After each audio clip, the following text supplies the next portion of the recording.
Hello, welcome. Thank you for joining us this morning. I'm Meredith Badler. I'm the Program Director at the CBCA, Colorado Business Committee for the Arts. We're joined today by Karla Raines from the Differentiation Zone and Corona Insights. And we're excited for today's webinar, Ready, Set, Reopen Your Bounce Back Plan. These are some really exciting tools, goals, really important information to help you and your organization prepare for now and looking out the next few years. What is going to be required to really help your organization build a strategy and business model to bounce back. Before we dive into the presentation, just a few housekeeping items. CBCA, our mission is all about connecting arts and business and arts. This presentation today is under our program called Advancing Creatives, which is a variety of different professional development, organizational development, business skills trainings for artists, creatives, cultural organizations, creative small businesses. It all fits under that umbrella. And we're actually recording today's webinar. So if you want to re-watch it, if you want to dive deeper into some of this content, learn a little bit more, or share it with your friends and colleagues who you think would benefit from it but couldn't join us live, we'll be posting that recording on our Advancing Creatives page. And we also want to give a really big thank you to the Kenneth King Foundation, who has provided some significant seed funding to help us get our Advancing Creatives program off the ground this year. We are on the Zoom webinar platform, which is slightly different than the meeting platform. For everyone participating live today, you are muted. But we still want to hear your thoughts and questions. And it is very easy to share those with either the chat feature, and you can chat to everyone, or you can chat just to us panelists and presenters. And you can also use the Q&A feature. The Q&A feature is really great. As you're thinking of questions, just type them into that and we will be able to review them, answer them live. Karla's built out some really great moments in the presentation to get those questions and have a dialogue. So please don't be shy as you're thinking of questions, points of clarification, aha moments that you want to share. Please put those in the chat or the Q&A. Myself and my colleague Rachel, who's also behind the screen, will be moderating those, and we'll be there to respond and help make sure we have a good dialogue today. So with that, it's my pleasure to turn today's presentation over to Karla Raines, who is a master strategist, has worked with a wide variety of nonprofit and public organizations.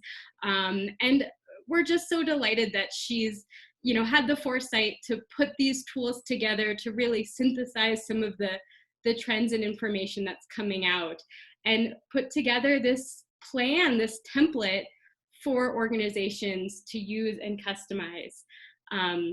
So I will stop sharing my screen so we can shift over to Karla's presentation and lead us through today's information. Great. Well, thank you, Meredith, and hi, CBCA community. It's great to be with you all today. In my professional work, especially over the last 10 years, I've gotten to do so much with so much with the arts and culture sector, and so happy to be a resource to you all today. The Bounce Back Plan has really been a labor of love for me over the last several weeks, as I was trying to make sense of everything that's going on around us and finding my own way to bring kind of strength and capacity and service to all of you. And so what we'll do this morning is we're going to be using the primer and the plan that Rachel sent to you as kind of the backdrop of our session together today. And we'll start out with the primer to really get us grounded in what's going on around us. And then from there, we'll transition to your bounce back plan, and I'll walk you through what we have designed with you in mind. Recognizing, of course, we've got organizations of different sizes on the webinar today, different focus areas in terms of arts and creativity. We might have some businesses with us as well as nonprofits. The tool is really designed to be pretty universal and, as Meredith pointed out, customizable too.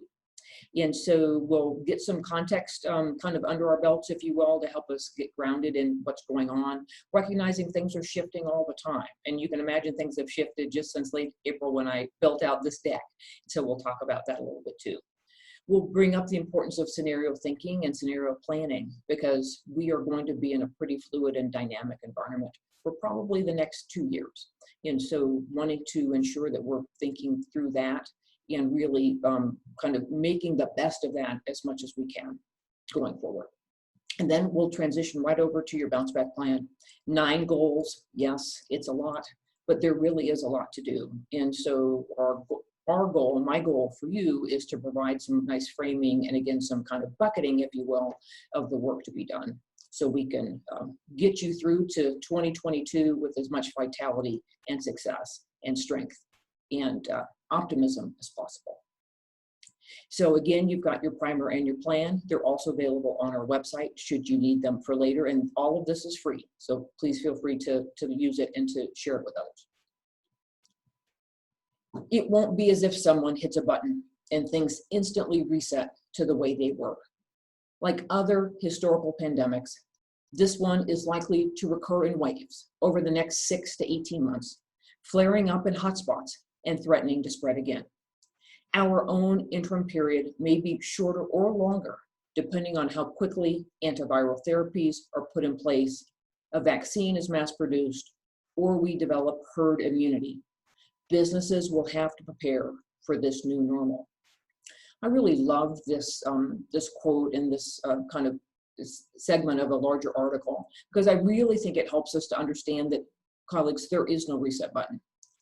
COVID-19 is a distortion. It's like the plates under us have shifted and they're not going back to the same alignment that they had before.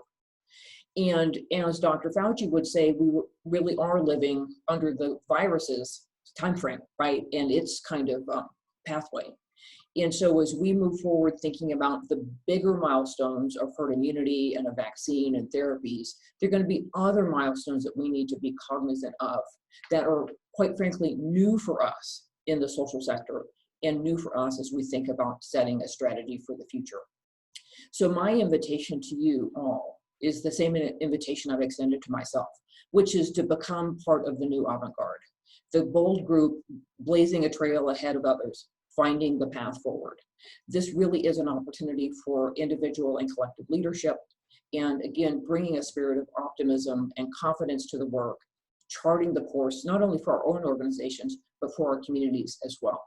And the good news is we get to do it together. So let's dive in then a little bit around the current context. As I pointed out earlier, so much of this is changing. And so I'll try to provide some updates as we go, but recognizing while things are changing, there's still a lot that's in play that's been with us for the last few months. I wanted to present, first of all, colleagues, the concept of VUCA. Some of you might have heard about VUCA over the last few years as it's been getting more attention as leaders and organizations have been striving for agility. VUCA comes out of the U.S. Army War College and was intended as a tool to help generals and officers and soldiers plan for different wartime scenarios depending on kind of one or four overarching kind of characteristics on the ground. And what's interesting, I think, now is we can adapt the VUCA concept and model to help us understand what's going on around us. And we can divide VUCA into 2 big buckets. V stands for volatile and U for uncertain. And really then nests up into the concept of, is it predictable? Because we know if something is volatile and uncertain, it's harder to predict.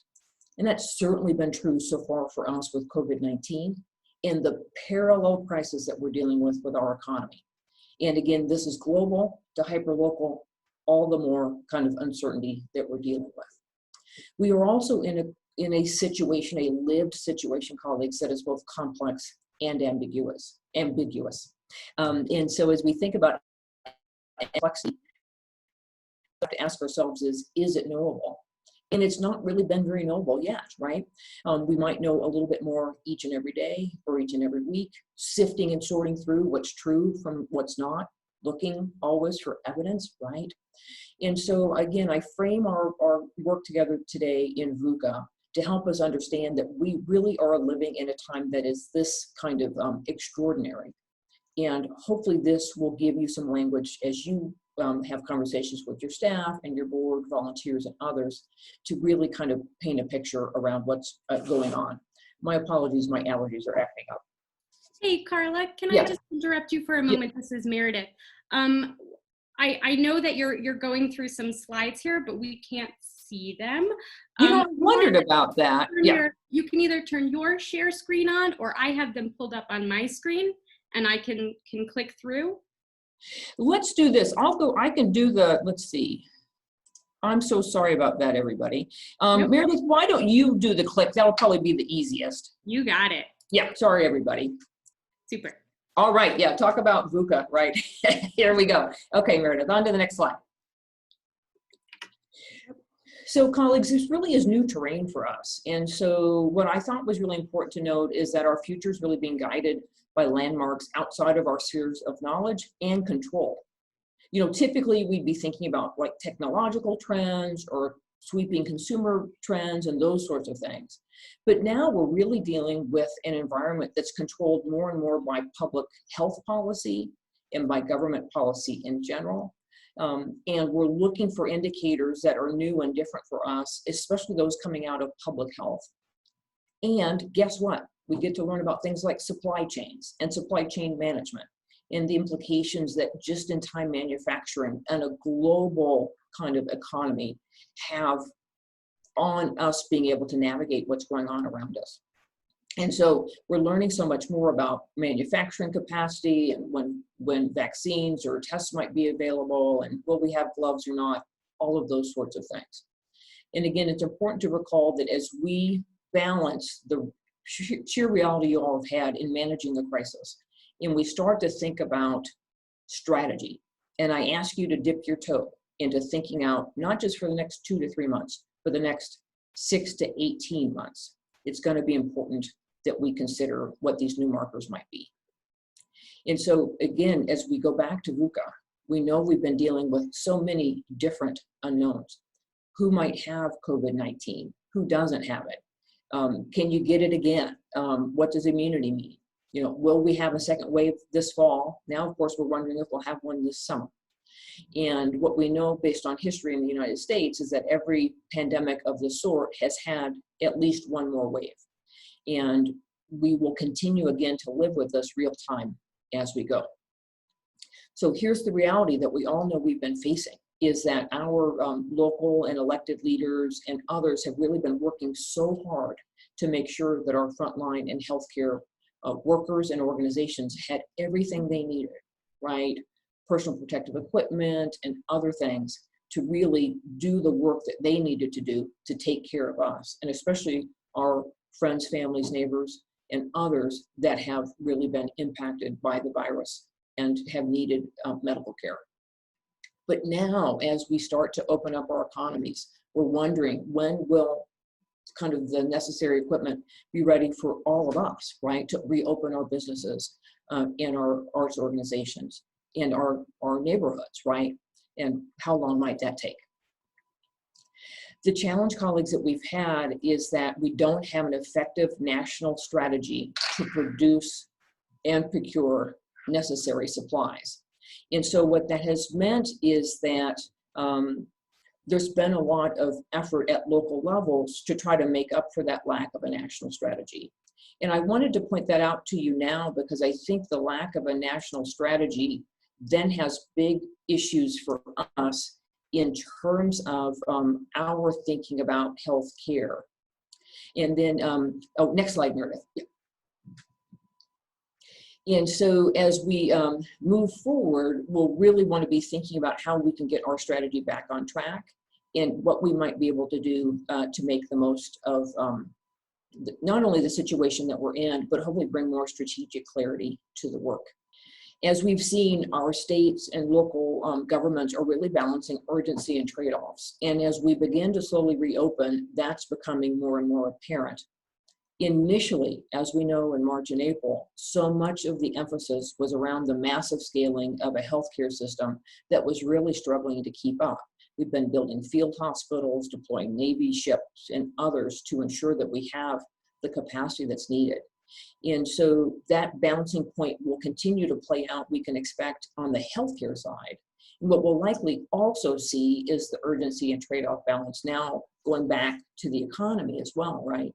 As we think about how to not only help address the ginormous unemployment that we have and our organizations that are really struggling, but really also to get us solidly back on track. So let's talk then about a best case scenario and potential critical path. And so as we think about a best case scenario for Colorado, what I wanted to do was lay out for you all kind of all the elements that come together best case.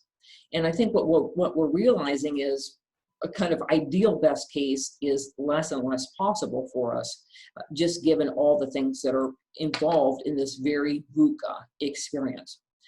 We can expect physical distancing, safe physical distancing to continue, and a very thoughtful approach to thinking about what size of groups can come together. We're learning so much more, aren't we, about the positive effect of wearing masks and keeping a distance, and learning so much more there. We can expect that will continue. We've had a big need for widely available personal protective equipment, PPE, your new acronym, along with VUCA. And what's interesting here is it is gloves and masks and the other kinds of things that, you know, your hairdresser needs to have available, or your organization needs to have available to be able to welcome guests and visitors back into your spaces. We've had a huge challenge because of supply chain issues with getting enough of those to folks when they're needed. And especially given that this is a global pandemic, that part's that much more challenging. We can also expect to see continued reopening of businesses and organizations staggered over time, each state really kind of taking their own approach. And so we're living in one big kind of experiment as we go. We're starting to hear, of course, more and more about testing. And we know we need widespread and rapid testing. And we're looking at two kinds of tests: a diagnostic test for the presence of COVID-19 and an antibody or serological test for exposure. And those tests are each being produced by various companies, all of our researchers and scientists working fast and furious to try to get something over the finish line and out for use. And as we learn more about testing, we're of course learning more about clinical trials and all kinds of other elements involved there. Treating COVID-19 is really going to require effective treatments and being readily available. And we know we're not there yet. Again, folks are really working hard on that, trying to almost simultaneously figure out how to cure the virus as it spreads around our globe. We're hearing more colleagues about tracing and tracking. How can we quickly identify folks that have COVID-19 and in the best way kind of isolate them and give them the care that they need so we can help to prevent the spread of the virus. We've seen other countries have done different things around tracing and tracking, and we know in New York City, for example, and other communities, they're really trying to get this figured out. It requires a huge amount of personnel and people resources to kind of go and figure out if somebody was in contact with 50 other people, how we let those 50 other people know, right? And then everybody can self-quarantine, and et cetera. From there, again, I touched on this, isolating and monitoring. How do we help ensure that folks that have COVID-19 are not unintentionally sharing it with others? And as we have built out field hospitals and other kind of additional health capacity around our country, and we've seen it here in Colorado, how might we take best use of that to help, again, provide great care for those who need it and keep their families safe? Because we know that COVID-19 has spread a lot, right, when family members have tried caring for others. This takes us back to that new other world we're learning more about, supply chains, right? We're learning about epidemiology 101 and supply chain management. And we need to make sure that everybody has enough of what's needed. And we know we've got manufacturing that's really trying to scale up in that capacity. And last and certainly not least, colleagues, when we think about a best case scenario, we're thinking also about a vaccine, right? And so vaccine development is underway. Best case scenario, you'll hear people talk about 6 to 18 months. Some of our vaccines that we use currently took much longer than that. It's really, we don't know. Well, again, we'll hope for the best with our scientific resources that are being put to bear here. And when you think about Bill Gates's investment and others of, quite frankly, building factories from the ground up to be of use in this fight, those kinds of resources will be critical for us. And so we know in our best case scenario that eventually our virus will be controlled by a combination of treatments, vaccine, and what's called herd immunity. And the idea that enough of us have developed immunity that the virus doesn't spread the way it is now. And there are countries around the world that have been kind of practicing herd immunity to see if that might be a path forward to get closer to the other side of the spread of the virus. And so then, colleagues, as we think about our critical path, we're really thinking about kind of these kind of three areas. And the kind of grayish color to the left is intended to kind of embody for you and pull together all of the elements that need to come together in some fashion. And if not completely kind of concurrently, we need to start getting these things lined up as best we can so we can get to immunity vaccine. And then on to what we can think of as our next normal daily life. Now, we've got to start living our normal life right now, right? And the idea of a next normal as being something that is different from today. And so we'll want to be thinking about that as well as we move through this critical path together. Okay, on to ready, set, reopen. So colleagues, as we kind of start to dive into your bounce back plan in just a little bit, we've kind of developed it under two big themes, pivoting and preparing. And the word pivot really stood out for me for a couple of reasons. One is, you know, it's one of those words I kept reading a lot in different publications, and the idea of starting to shift and make a move. And as I mentioned earlier, you know, we've had such a challenge around, again, kind of addressing crisis management, especially for smaller organizations, right? We've got challenges around available reserves. Everybody was trying to get their PPP funding. What's going to happen with our staffing? How do we serve our communities? How do we ensure that we're kind of paying for all of our fixed expenses, right? Facilities and others.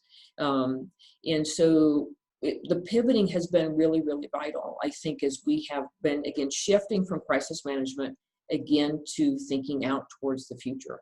And then again, preparing and being cognizant of all the things that are really pandemic related that are in our strategic action plans now. I never wrote an action plan or strategic plan before that had anything to do with personal protective equipment or keeping our eye out for testing. But I'm thinking about it now. And my hope for you is that together we can really keep an eye on the prize out to 2022. Again, I think it's a reasonable time frame given the VUCA elements that we're all dealing with.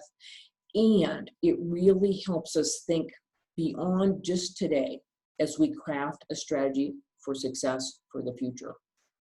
I think the thing we all are grappling with is many of our organizations are going to get smaller, right? Our economy isn't what it was, but the funding won't be there the way it was. How do we kind of shrink down in the best way to the core of what we do and deliver on that and prepare ourselves for growth in the future once again? All right, pivoting and preparing for the future. I joke on this slide, everyone, that I kind of caveated the heck out of it with question marks because, again, there's so many unknowns, right, about timing. But, you know, here we are now in May. I built this deck back in late April. Many of these issues really are still coming to life for us as we think about the spring and the summertime. You know, do we have rapid testing available? Again, those tests are being or in clinical trials. We're figuring them out. That's not a very scientific word, but we are kind of advancing testing, but we don't have yet something that's both reliable and fast. We're also figuring out what we need to do around tracing, isolating, and treating. Again, and more, we hear more about the kinds of treatments that our hospitals and doctors are using, figuring out as they learn more about the virus. We are in the midst of this kind of grand experiment of reopening, of figuring out how to have safe physical distancing in our facilities and how to pandemic proof so that our guests and others feel welcome and our staffs too. And for now, we are dealing with the limitation of fairly small gatherings and the need to wear our masks. I've got my mask with me today. The need to wear our masks when we're in public settings, including in our offices. And that's going to be an interesting experience together. As we transition to the fall and winter, there of course are going to be go, no-go elements regarding a second or possible third wave of the pandemic. A big concern, as we've all been hearing about right now, is might we have a second wave this summer, just as everything opens back up, go to our parks and beaches and other places? Are we going to see that because we don't know who has COVID-19, might we have a second pandemic wave this summer? We don't know yet, and we'll find out together. So as we think then through with scenarios, it will help us understand what additional steps we can take to move forward with reopening and kind of getting things back to the way that we love them to be, and where might we need to take a step back in order to take a step forward. You know, the national guidelines include criteria that are laid out to help us say, you know, if you meet these benchmarks, then you can move forward in these ways. And if you don't meet the benchmark, you need to take a step back. And so we're going to, I think, be going through some of those cycles of one step forward, two steps back, or two steps forward, one step back as we go. I think we're all hoping for the day when we can have larger gatherings, right? 50 people together, possibly more than that, and figuring out then what we need to do when we're in those gatherings around safe physical distancing, masks, and more. And so then as we begin to think about 2021, of course, our eye is on kind of the prize of, will we have effective testing and treating and isolating? Can we kind of figure out who has COVID-19 and take care of them? And while the rest of us are kind of back at work and at school, right, and getting things done. And so we will see how this moves forward together. Next slide, Meredith. So what do we do when the tried and true is inadequate to the task? As I mentioned earlier, I've been doing strategic planning for a very long time now. And the thing I realized is that this is so new for us, right? This pandemic related work. I mean, we've been through economic recessions before, the 2009 period, even 9/11 was difficult. You know, many of us have been tested, but not in this way. And so what I'm encouraging us to do is think about what might those new landmarks be and how can we blaze a trail to them, recognizing, as I said very early in our time together today, that those new landmarks are, in many cases, public health related. And so as we gear up and learn more about Epidemiology 101, just know that this is not a one and done, right? It's not like we learn about testing and we can forget it and then we need to move forward, because it's in your bounce back plan. So these are the things we'll need to keep an eye on so we then know how we can pivot and prepare. Next slide, Meredith. Okay, so let's walk you through your bounce back plan. And so as we begin to introduce your bounce back plan, again, we've got 9 goals here. And those goals include creating a resilient strategy, redesigning your business model, preparing your people, revamping your facilities, fast tracking your supplies, communicating transparently, getting ready for testing, learning about tracking, and anticipating vaccines. All right, so this is where we begin your bounce back plan template. It is designed as a PDF with some of the text is fixed, and there are places for you to augment as you go. And again, I'm with you, 9 goals is a lot, right? There's a lot to do. And I know many of us have been feeling so stretched already because we're trying to figure out how we pivot and we prepare and we take care of our people, and kind of figure out how we're going to get into the future. And so this is kind of packaged in 2 big sections: pivoting your strategy and preparing for the next normal. The goals that are under the pivoting your strategy really are around kind of getting you back kind of into the office or in your organization, delivering on your mission and moving things forward.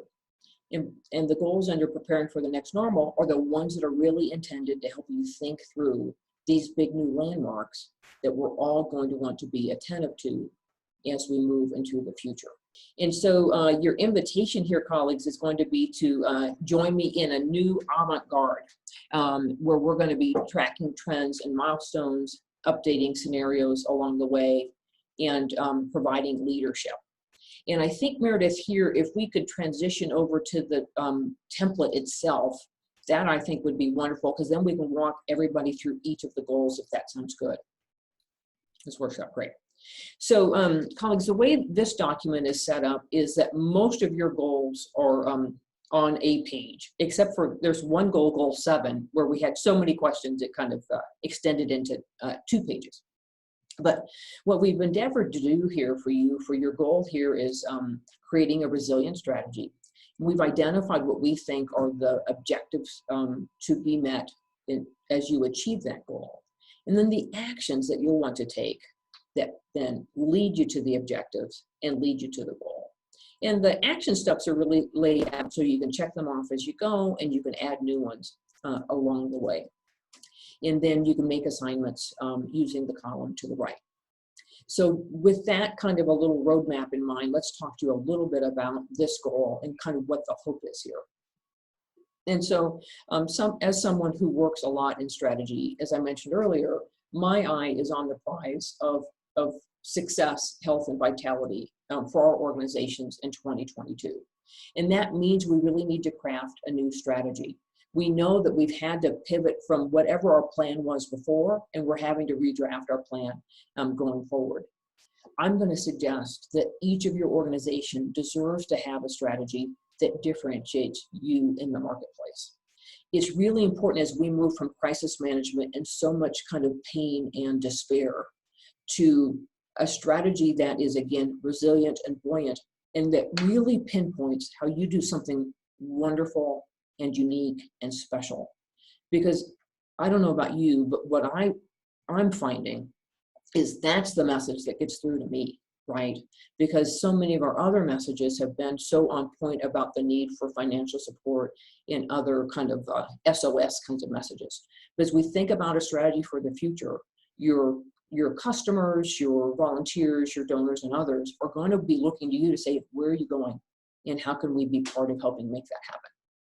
And so as we think about building out that strategy, it really is a chance now to step back and say, well, what's different today for our customers? And I use the word customer to really zero in on the people whose life you promise to impact through your mission. Some of us might call them program participants. Others of us might think of them as beneficiaries. I like using the word customer because I think it elevates their significance in your work. And it gives us a chance to really think about what is it that's most important to them now, and how can we deliver on that in unique and valuable ways.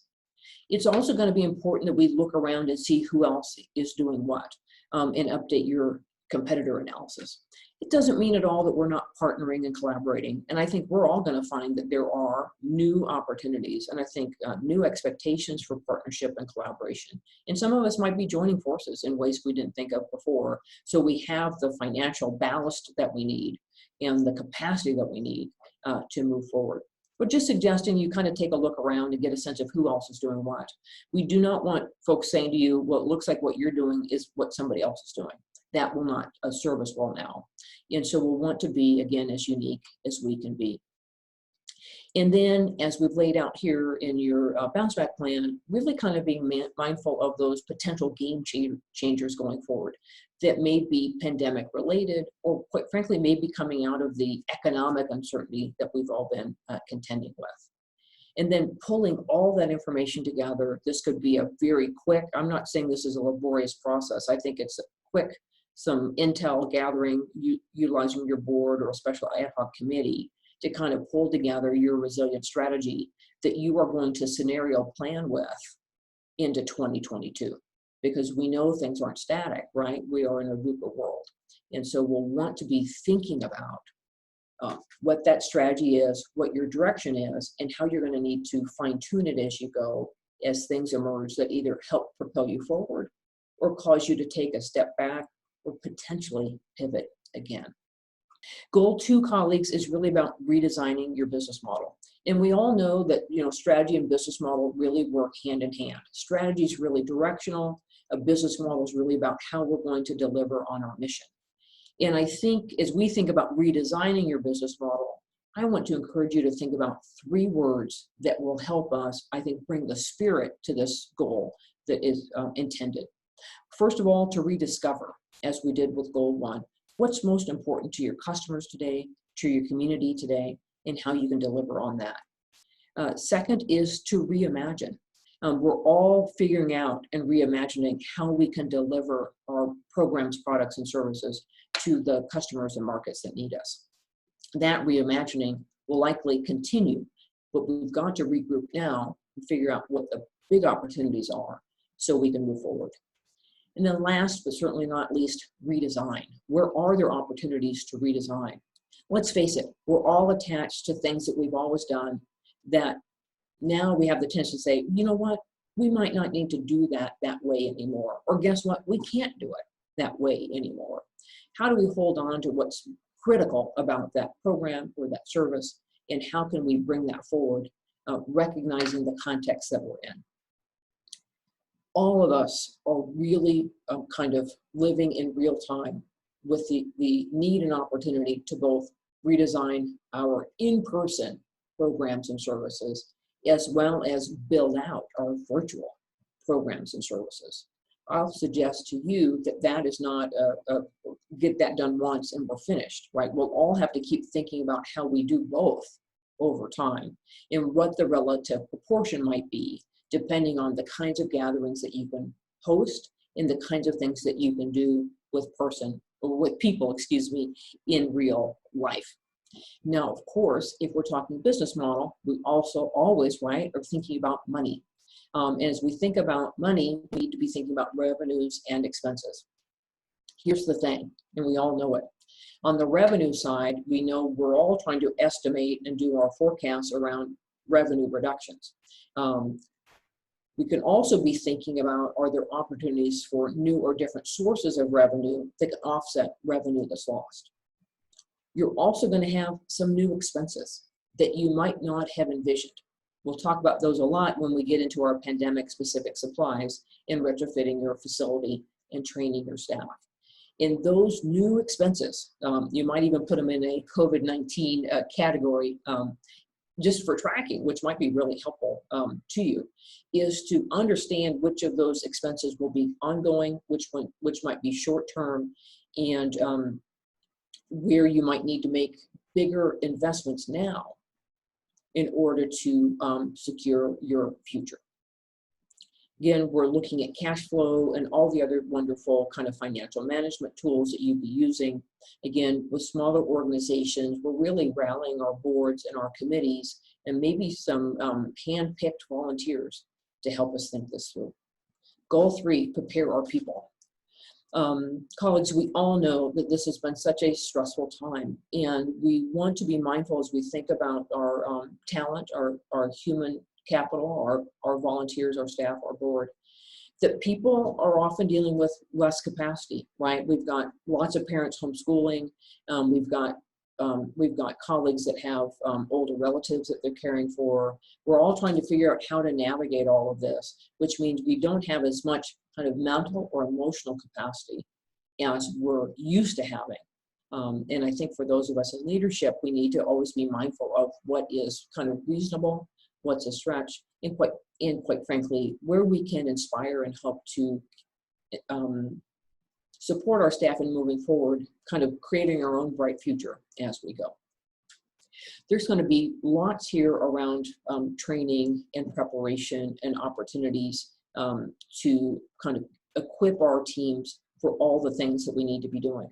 So back to our goals 1 and 2, as we're optimizing your business model, as we're redesigning what you're doing, that of course has wonderful opportunities then for new staff skill development and other areas of investment in your people. We certainly want to always do all of this with an equity lens, really being attentive to diversity, inclusion, and access as we go.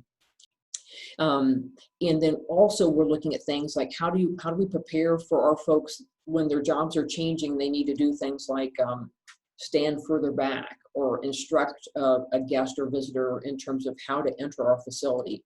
I know in my co-working space, I get my temperature checked when I come in. And I sign in, and wear my mask. And so we're going to be dealing with all of that. I want to encourage you to be engaging with human resources professionals and industry professionals that can give you good guidance here. I think we're all again kind of learning and growing together in this work, excuse me, and we have a chance to share, right? And there may be wonderful materials that you can borrow from other industries too. We know for multinational companies and organizations that have facilities in China and Europe, they've already been figuring these things out. And we know how Colorado is. We all have, our folks here have connections around the globe. How can we bring those best practices here to help support our staff as we go? As we all know, communication is going to be essential. We've got a goal devoted to that. And so much of it's about being transparent and what do we know and what do we not know, especially when it comes to things like furloughs or job changes and all of that. What we can do is really kind of, again, give our team something positive to work towards together in suggesting that we think about a training team. How can you pull together your staff, even if we've got a small group, to leverage the expertise that various individuals have, so that as we think about how are we going to train everybody to kind of ensure every day our facility is customer ready, right? That we're ready for visitors. And how are we going to ensure everybody's trained on using new technologies and other things like that. And of course, you always want to be bumping this back against your human resources policies, your employee manual policies and procedures, and seeing what you'll want to update in the near term. Now, I know that could be a big task. So if it were me, I'd focus on the ones that we really need to focus on. And again, see, are there things that you can borrow that others have figured out, or can we do this collectively, right? Where everybody takes on a part. Imagine doing that, and then sharing it with others. So together, we are advancing into 2022. All right, goal 4, revamping our facilities.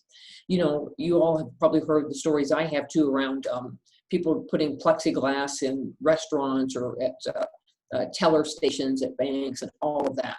We know we've got work to do to kind of bringing our facilities up to date, if you will, in pandemic proofing them as best we can. And some of that's going to be retrofitting what we have now, creating safe physical distancing in our office areas, thinking through whether or not we have our employees come in different shifts. I know with our main office at Corona Insights, our hallway is not designed for 6 feet of safe physical distancing. We're having to figure out how we think about who's in the office which days, and then how do you almost have a little code down the hallway to make sure that we're not unintentionally running into folks, and that sort of thing.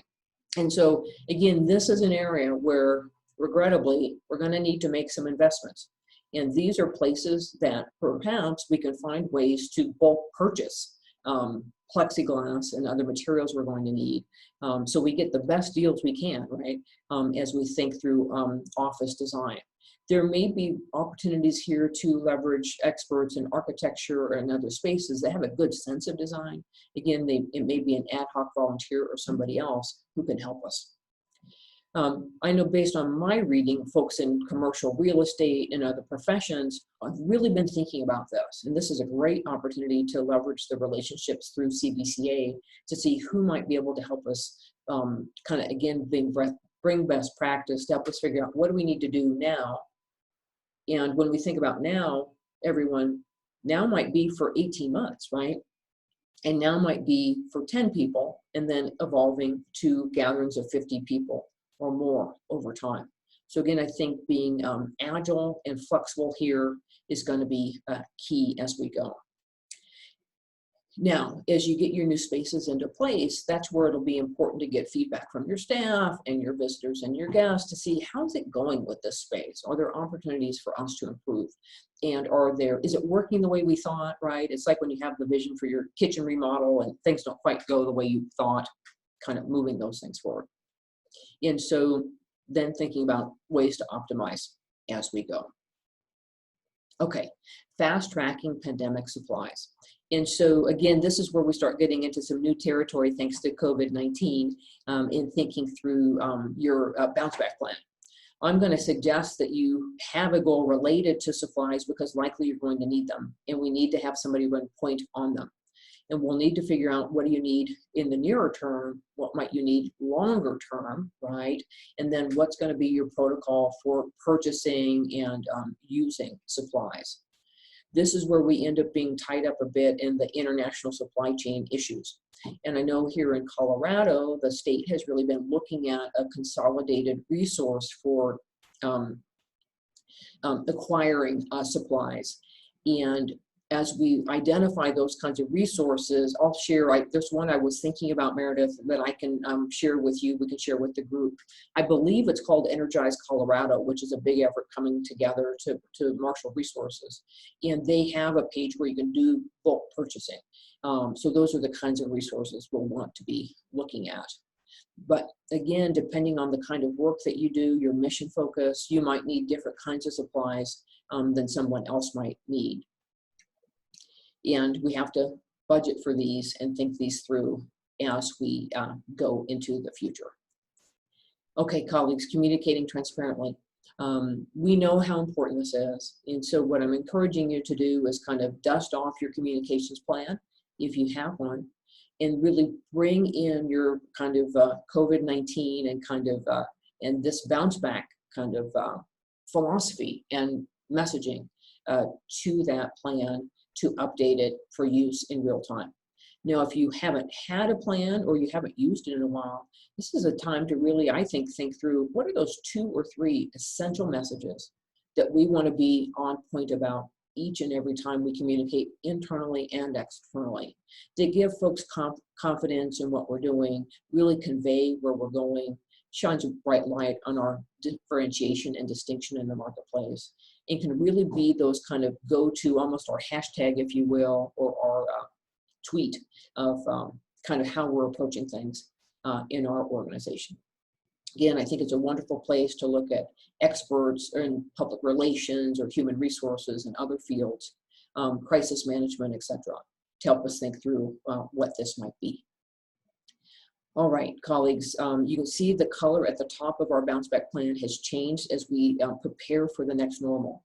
These are your goals 7, 8, and 9 around testing, tracing and tracking, and then onto the vaccine. I gave you a heads up earlier that goal 7 is unique in the bounce back plan because it actually extends. Meredith, I'll have you go to the next page 2 and maybe we'll go back. It goes to 2 pages because I just had, we can go back, Meredith, I had so many questions because we're learning so much about testing. And so I would suggest to you all, the big theme I've had for goal 7, 8, and 9 is it's so much learning to do, right? And ciphering through, deciphering what's true and what's not. But as we think about testing, what we know, like as I mentioned earlier, I get my temperature checked when I come to my office. Figuring out how testing is going to advance in our city and in our state is going to be important for us to be thinking about. And so much of the responsibility around pandemic supplies and testing in particular is really coming on to employers, right? We're being asked to figure these things out. And that's where I think our chambers of commerce, CBCA, and others can be wonderful resources to us as we think through the implications for testing. Are we going to do testing on site or not? Are we going to have our staff get tested or not? What does all this mean? And how do we move this forward in a way, again, that brings an equity lens to the work, and we're being as thoughtful about this as we can be. Many of these goals really start to touch on not only human resources, but also really being attentive to risk management that came up in our workshop last week as organizations are really trying to figure out what's it going to be like for our staff to come back and how can we give them the surety that they feel that they need. All right, tracking. This is when we really start to get into epidemiology 101, everyone. All those wonderful folks working in our health departments in the School of Public Health that have expertise that's way outside our kind of areas of knowledge. We get to learn kind of with them as we go. Again, what's interesting to me about tracking is it is the idea that if somebody has been exposed, we understand who they might have been in contact with, so we can inform everybody and help everybody take the best care of themselves as possible, so we can again halt the spread of the virus. And as this work moves forward in our communities, we're not yet there with tracking in Colorado. We don't really have the resources, I think, that our mayors and others would like to have, our governor here.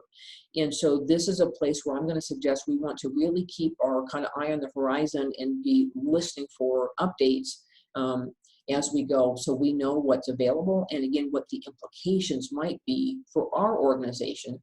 And if you have an employee that tests positive, you'll need to be thinking about what your human resources policies are going to be and others to treat them as best you can, right? We want to bring a wonderful care to our employees. And then how do you notify everybody else? And what do you do in the meantime if you need to self-quarantine, especially again in smaller organizations?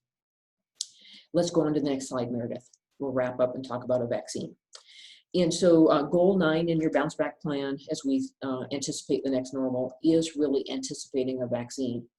As we mentioned way back early in our time together today, herd immunity, a vaccine, and effective treatments are really the kind of the trifecta, if you will, of really kind of beating COVID-19. And we've got, again, researchers and scientists that are really working on vaccines across the globe. Many are moving into clinical trials. This is a time to learn a bit more about clinical trials, the role of the FDA, CDC, and others, so we all have an understanding of how these things work. I think as importantly, colleagues, for this goal, as well as our 2 earlier goals, right, thinking about testing and thinking about tracking, really important opportunities here for civic engagement and civic leadership. What do we want this to look like in our communities? And how can we be, in our leadership roles, positive kind of civic actors in advancing what's best, not only for our own employees and our families, but for our communities overall? And so that kind of takes us through goal 9, I think, Meredith. If we go to the next page, I think we're kind of to the end of all the things to be thinking about as you kind of go through your goal 9. And colleagues, that brings your bounce back plan to life. Again, I know there's tons to be thinking about. We can probably stop sharing, Meredith, and we can just kind of go to the big picture view and see everybody. If we want to, and then just wrap up with any other questions or comments today as we approach 11 o'clock. Oh, here's a good question from Carrie. We know there's guidance for when 2 people test positive, which is considered an outbreak. But if we find out 1 person tests positive or a suspected case, is there guidance about reporting and communicating? You know, Carrie, that's such a great question. And I think that's the kind of question we want to be asking, because that's not my expertise, that we want to be asking our health, public health officials. So either I'd start in your local health department or see what is being decided at the state level. But that's exactly the kind of thinking that we'll all need to be doing, and again, to the reporting and communicating. Lots to be figuring out real time together. And we know is that oftentimes there's those, the solutions aren't necessarily static, right? We might, you know, we figure something out, and then until we figure out what's next or what might be better, and then we all move on together. We'll all offer a few closing remarks as we kind of get ready to wrap up today. And thanks to Meredith for jumping in since my screen share wasn't working. That was so weird. We got it figured out. You all were wonderful to stay with me for that. But again, just wanting to go back to the idea of being a new avant-garde. We have the opportunity as leaders in our organizations and for our community to really step out, I think, with grace and courage and optimism as we find a path forward together. As we see in all the marketing messages around, we're all in this together, and we really, really are. And we have the opportunity through CBCA to really kind of come together as a community and find ways to partner with our chambers of commerce and others and as we move forward. Your missions are so important. And so we want to be thinking about the ways that you can deliver on those with as much creativity as possible, and being open to kind of the new opportunities that have landed in our laps that we didn't expect, but from which we can really find ways to deliver mission impact. And so I'll pause there. Thank you all so much. I'll turn it back over to Meredith for closing remarks. Thank you, Karla. Thank you so much. This really is, it's such terrific information. I know I've read through this plan a few times, and hearing you bring it to life sort of raises new questions and things that we'll all need to be thinking about. So thank you for really taking the time and offering these tools for us. So for those that had registered for this event, you should have gotten an email with these 2 documents. We'll resend those out, as well as post them on our website along with this recording. That'll be found on CBCA's website under Advancing Creatives. Under that program, we'll be able to share this. So please continue to share this great information. And as Karla mentioned, CBCA is really here to be a resource, a connector, a convener. So if you want to dive deeper into some of these topics, if you'd like for us to invite Karla back to talk in even more depth about some of these goals, we are happy to do that. If you have other questions or needs or topics that you'd like for us to connect within our network, that's what we're here to do. We have several more webinars coming up over the next few weeks, many of them on some of these same topics. We have one next week with Employers Council on legal and HR considerations. We're working on ones about how to negotiate your lease, how to use different technology platforms to deliver creative content. So please stay in touch and let us know what else you need, so CBCA can be a further connector and convener for our arts and business communities. So that's it for us. Thank you all for joining. Thank you again to the Kenneth King Foundation for their generous support of our ability to provide this kind of educational programming. Thank you to Karla for her time and information. And we wish you all well. Thank you for joining us. Thanks, everybody. Bye.